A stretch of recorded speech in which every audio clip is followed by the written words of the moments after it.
2 अक्टूबर का दिन और इस दिन आजाद भारत के दूसरे प्रधानमंत्री लाल बहादुर शास्त्री जी का भी जन्मदिवस है और इस जन्मदिवस को लेकर बनारस में तमाम तरह की तैयारियां हैं। लेकिन हम आपको उस कमरे की तस्वीर दिखा रहे हैं जहां पर शास्त्री जी विश्राम किया करते थे। तो आप देखिए, ये वो पलंग है जहां पर शास्त्री जी विश्राम करते थे और इसके साथ ही ये कुर्सी है। ये कुर्सी देखिए, ये कुर्सी है जहां पर वो बैठकर आराम किया करते थे। और ये जो पूरा कमरा है इसे पूरी तरह से सजाया गया है, संरक्षित किया गया है। और जो लोग हैं वो कितनी तैयारी करते हैं, किस तरह से तैयारी करते हैं, ये बातचीत भी करते हैं। और इसके साथ ही इस पूरे आवास की तस्वीर से आपको हम रूबरू कराएंगे और बताते चलेंगे कि आखिर तस्वीर क्या है। पहले नाम और परिचय अपना बता दें। मेरा नाम डॉक्टर हरेंद्र नारायण सिंह है, मैं ही संस्कृति विभाग में कर्मचारी हूँ।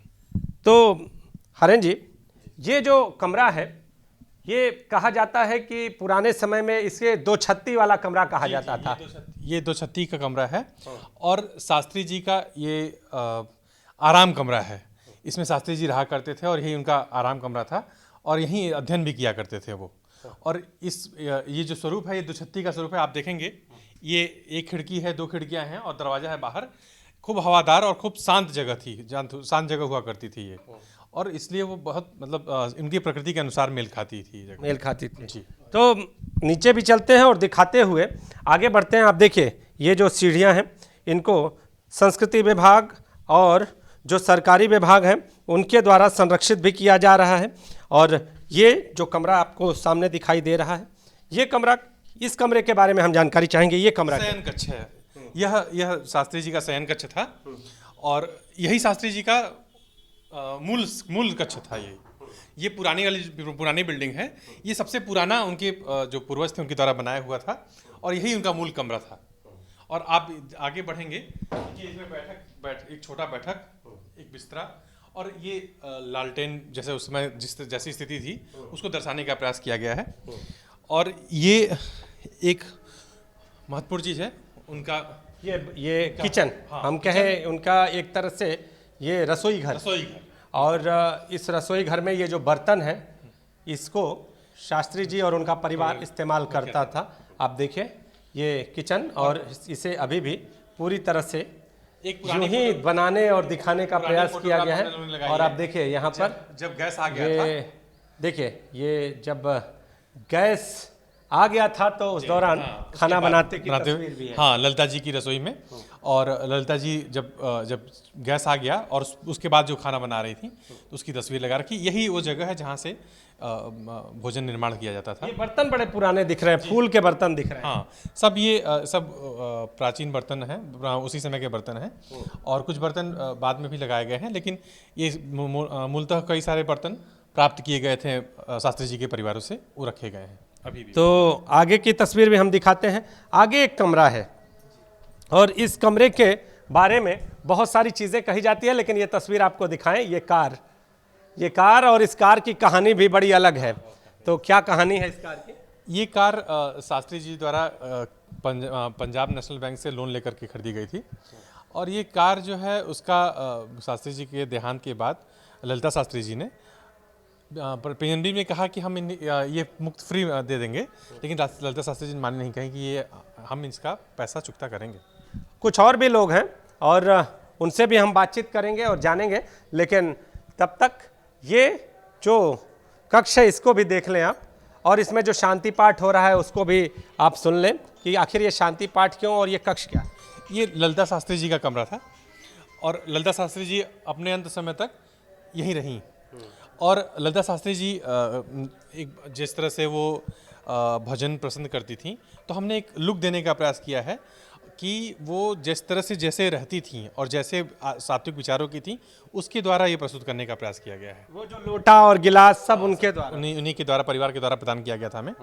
और आप इधर दाहिने तरफ देखेंगे एक अटैची पड़ी हुई है जो एयर इंडिया के द्वारा दी गई थी। प्रधानमंत्री, जब हर प्रधानमंत्री को दी जाती थी, अगर आप देखें ध्यान से बगल में पड़ी होगी, तो ये भी अपने आप में उसी समय की धरोहर है हमारे लिए।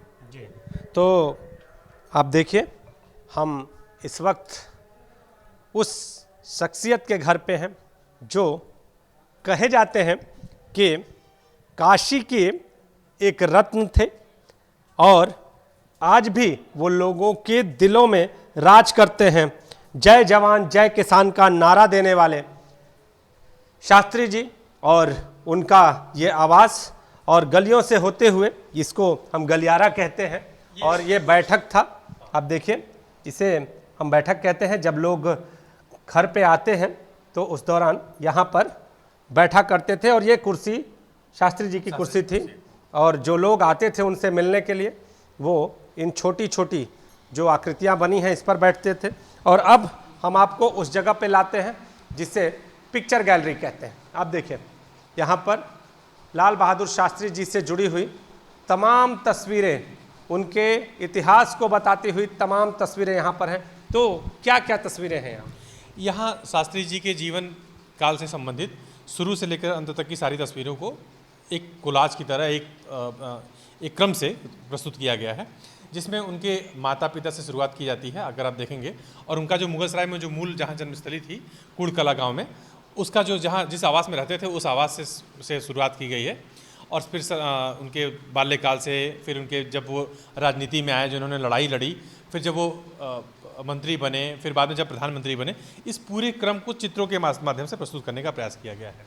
और कुछ और भी लोग हैं, तो आपसे जानना चाहेंगे कि शास्त्री जी को 2 अक्टूबर के दिन काशी, रामनगर और यहाँ के वासी कितना याद करते हैं, कैसे याद करते हैं? पहले अपना नाम और परिचय बताएं। मेरा नाम महेंद्र लाल है, मैं केयर टेकर हूँ यहाँ का।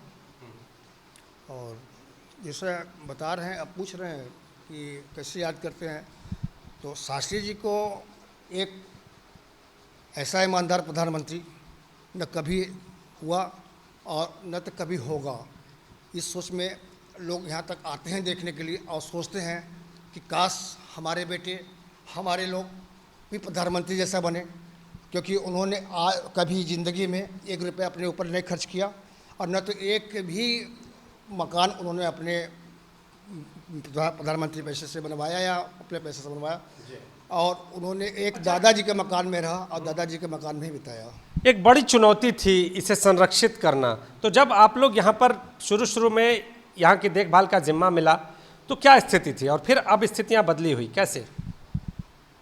स्थितियाँ बदली हैं क्या कि उस समय गवर्नमेंट टेक ओवर किया, गवर्नमेंट टेक ओवर करने के बाद ये सब चीज़ें हो रही हैं और उससे ज़्यादा अच्छा हो रहा है कि इससे और भी आगे बढ़ाया जाए। पर्यटन के तौर पे विकसित करने के लिए ये पूरा कहे कि पूरा ये महकमा कवायद चला रहा है और काफ़ी हद तक इस बार शास्त्री जी के आवास पर इंतज़ाम भी दिखाई दे रहा है। तो क्या स्थिति है? स्थिति बहुत अच्छी है, तैयारी बढ़िया चल रही है, लोगों का रुझान जो है बढ़ रहा है। लोग यहाँ शास्त्री जी के जीवन से संबंधित जो है सादगी, अच्छे विचार और विषम परिस्थितियों में हम कैसे कठोर निर्णय ले सकते हैं, ये सब सीखने के लिए आते हैं, उनको प्रेरणा मिलती है। हम लोग भी इसी मकसद से आते हैं। जब यहाँ आते हैं तो एक अलग तरह की ऊर्जा मिलती है और जाने के कई दिनों तक हम लोग जो है उस ऊर्जा से ऊर्जावान रहते हैं और अपने कामों में गति कर देते हैं। तो शास्त्री जी की आत्मा बसती है उनके पैतृक आवास में। रामनगर स्थित इस पैतृक आवास में कहीं ना कहीं शास्त्री जी से जुड़े हुए साक्ष्य हैं जो यहाँ आने वाले लोगों को शास्त्री जी का एहसास कराते हैं। और जो लोग यहाँ आते हैं वो शास्त्री जी को याद करते हैं, उन्हें श्रद्धा सुमन अर्पित करते हैं और उनके विचारों पर चलने का संकल्प लेते हैं। तो ये मूर्ति देखिए और ये आवास देखिए, चारों तरफ आपको उनके विचार और विचारधाराओं की छटा यहाँ दिखती नजर आएगी, महसूस होती हुई नजर आएगी। कैमरामैन विशेष के साथ नीतीश कुमार पांडे, एबीपी गंगा, वाराणसी।